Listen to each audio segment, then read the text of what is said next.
നമസ്കാരം. മലയാളി വാർത്ത ഇൻസൈഡിലേക്ക് സ്വാഗതം. മിഡിൽ ഈസ്റ്റിൽ വീണ്ടും യുദ്ധത്തിന്റെ ചൂട്. അമേരിക്കയും ഇറാനും നേർക്കുനേർ നിൽക്കുമ്പോൾ ഇപ്പോൾ ലോകശ്രദ്ധ പിടിച്ചുപറ്റുന്നത് മറ്റൊരു വാർത്തയാണ്. ചൈന രഹസ്യമായി ഇറാനിലേക്ക് പ്രതിരോധ ആയുധങ്ങൾ എത്തിക്കുന്നു എന്ന റിപ്പോർട്ടുകൾ പുറത്തുവരുന്നു. അമേരിക്കയുമായും ഇസ്രയേലുമായും നിലനിൽക്കുന്ന സംഘർഷങ്ങൾക്കിടയിൽ തങ്ങളുടെ പ്രതിരോധ സംവിധാനം കൂടുതൽ ശക്തമാക്കാൻ ലക്ഷ്യമിട്ട് ഇറാൻ ചൈനയിൽ നിന്ന് ആയുധം വാങ്ങുന്നതായാണ് റിപ്പോർട്ട്. അമേരിക്കൻ രഹസ്യാന്വേഷണ വിവരങ്ങളെ ഉദ്ധരിച്ച് ചില റിപ്പോർട്ടുകൾ പറയുന്നത് ഇറാന്റെ ഹ്രസ്വദൂര വ്യോമ പ്രതിരോധ ശേഷി ശക്തിപ്പെടുത്താൻ ചൈനീസ് നിർമ്മിത സംവിധാനങ്ങൾ എത്തിച്ചേക്കാം എന്നാണ്. അതേസമയം ബെയ്ജിംഗ് ഔദ്യോഗികമായി നേരിട്ടിട്ടുള്ള ആയുധ വിതരണം നിഷേധിക്കുകയും സമാധാനത്തിനാണ് പിന്തുണയെന്ന് ആവർത്തിക്കുകയും ചെയ്യുന്നു. അമേരിക്കൻ പ്രസിഡന്റ് ഡൊണാൾഡ് ട്രംപ് ചൈനയ്ക്കും റഷ്യയ്ക്കും ശക്തമായ മുന്നറിയിപ്പ് നൽകിയിരിക്കുകയാണ്. ഇറാന് നേരിട്ടുള്ള സൈനിക സഹായമോ ആയുധ പിന്തുണയോ നൽകിയാൽ അതിന് ഗുരുതരമായ പ്രത്യാഘാതങ്ങൾ നേരിടേണ്ടി വരുമെന്ന് അദ്ദേഹം വ്യക്തമാക്കി. ഈ പ്രസ്താവനയ്ക്ക് പിന്നാലെ ലോകശ്രദ്ധ മുഴുവൻ ബെയ്ജിംഗിലേക്കും മോസ്കോയിലേക്കുമാണ്. ഇനി ഇവർ എന്ത് തീരുമാനമെടുക്കും എന്നതാണ് വലിയ ചോദ്യം. ഏതായാലും തോളിൽ വെച്ച് തൊടുക്കാവുന്ന ചൈനീസ് നിർമ്മിത വ്യോമ പ്രതിരോധ മിസൈൽ ലോഞ്ചറുകൾ അടുത്ത ആഴ്ചകളിൽ തന്നെ ഇറാനിൽ എത്തുമെന്നാണ് വിവരം. ഏകദേശം 60 മുതൽ 70 മില്യൺ ഡോളർ വരെ വിലമതിക്കുന്നതാണ് ഈ സൈനിക കരാർ എന്ന് റിപ്പോർട്ടുകൾ പറയുന്നു. QW-12, FN-16 എന്നീ ചൈനീസ് ആയുധങ്ങളാണ് വാങ്ങുന്നത്. 300 മുതൽ 400 വരെ തോളിൽ വെച്ച് തൊടുക്കാവുന്ന മിസൈൽ ലോഞ്ചറുകളാണ് ആദ്യഘട്ടത്തിൽ ഇറാൻ വാങ്ങുന്നത് എന്നാണ് വിവരം. US-ഉം ഇസ്രയേലും ഇറാന്റെ മിസൈൽ ഡ്രോൺ കേന്ദ്രങ്ങൾക്ക് നേരെ നടത്തിയ ആക്രമണങ്ങളിൽ തന്ത്രപ്രധാന കേന്ദ്രങ്ങളുടെ സുരക്ഷയിൽ വിള്ളലുകൾ കണ്ടെത്തിയിരുന്നു. ഈ സാഹചര്യത്തിലാണ് തങ്ങളുടെ ഹ്രസ്വദൂര വ്യോമ പ്രതിരോധം ശക്തിപ്പെടുത്താൻ ഇറാൻ ശ്രമിക്കുന്നത്. ഹോങ്കോങ് ആസ്ഥാനമായുള്ള ഷോങ്കിങ് ബാഷാങ് ഇന്റർനാഷണൽ ഇൻവെസ്റ്റ്മെന്റ് എന്ന കമ്പനിയാണ് ചൈനയ്ക്കും ഇറാനും തമ്മിലുള്ള ഇടനിലക്കാരായി പ്രവർത്തിക്കുന്നതെന്നാണ് റിപ്പോർട്ടുകൾ.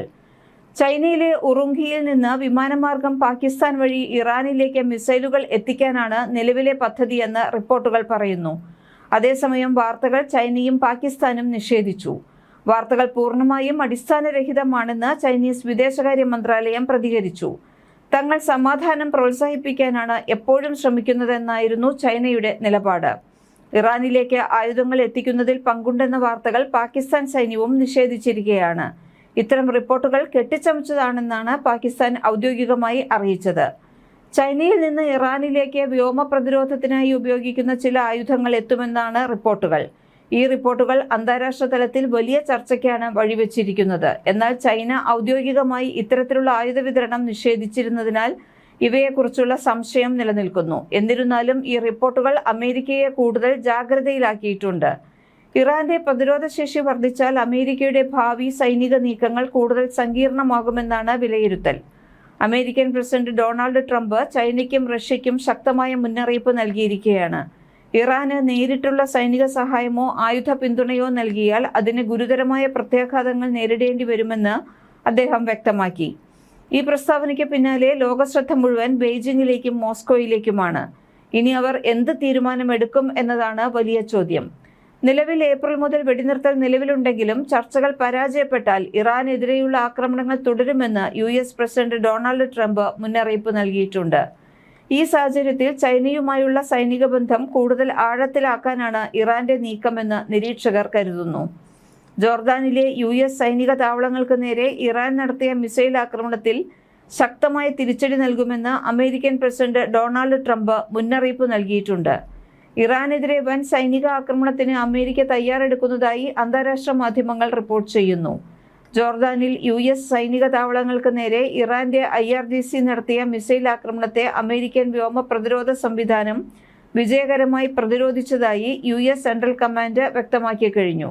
എങ്കിലും തക്കം നോക്കി ആക്രമണം നടത്താൻ ശ്രമിച്ച ഇറാൻ നീക്കം മേഖലയിലെ സൈനിക സമവാക്യങ്ങളെ പൂർണ്ണമായി മാറ്റിമറിച്ചു. നയതന്ത്ര തലത്തിൽ താൽക്കാലിക വിരാമം പ്രഖ്യാപിച്ച ഘട്ടത്തിലാണ് ഇരു രാജ്യങ്ങളും തമ്മിൽ വീണ്ടും കടുത്ത സൈനിക ഏറ്റുമുട്ടലിലേക്ക് കടക്കുന്നത്. അമേരിക്കയുടെയും സൗദി അറേബ്യയുടെയും കടുത്ത ഭീഷണികളെ വകവയ്ക്കാതെ ഇറാൻ തങ്ങളുടെ സൈനിക നിലപാടിൽ ഉറച്ചു നിൽക്കുകയാണ്. ഇറാഖിലെ ഷിയ സായുധ സംഘ കേന്ദ്രങ്ങൾക്ക് നേരെ കഴിഞ്ഞ ദിവസം അമേരിക്കയും സൗദിയും നടത്തിയ സംയുക്ത വ്യോമാക്രമണത്തിൽ 8 സായുധ സൈനികർ കൊല്ലപ്പെട്ടിരുന്നു. ഈ ആക്രമണത്തെ രൂക്ഷമായി വിമർശിച്ച ടെഹ്റാൻ US-ന്റെ ഏകപക്ഷീയമായ അധിനിവേശ ശ്രമങ്ങൾക്ക് ഒരിക്കലും വഴങ്ങില്ലെന്ന് മാധ്യമങ്ങളോട് വ്യക്തമാക്കി.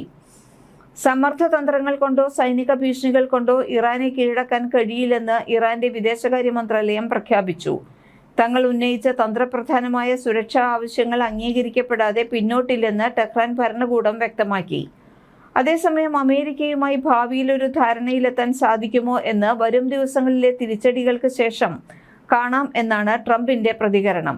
ഇതിനിടെ യുദ്ധത്തിന്റെ വ്യാപ്തി മധ്യപൂർവേഷ്യൻ അതിർത്തികളും താണ്ടി കൂടുതൽ രാജ്യങ്ങളിലേക്ക് പടരുന്നതിന്റെ ആശങ്കാജനകമായ സൂചന നൽകി ഈജിപ്ഷ്യൻ തീരത്തും അപ്രതീക്ഷിത ആക്രമണമുണ്ടായി.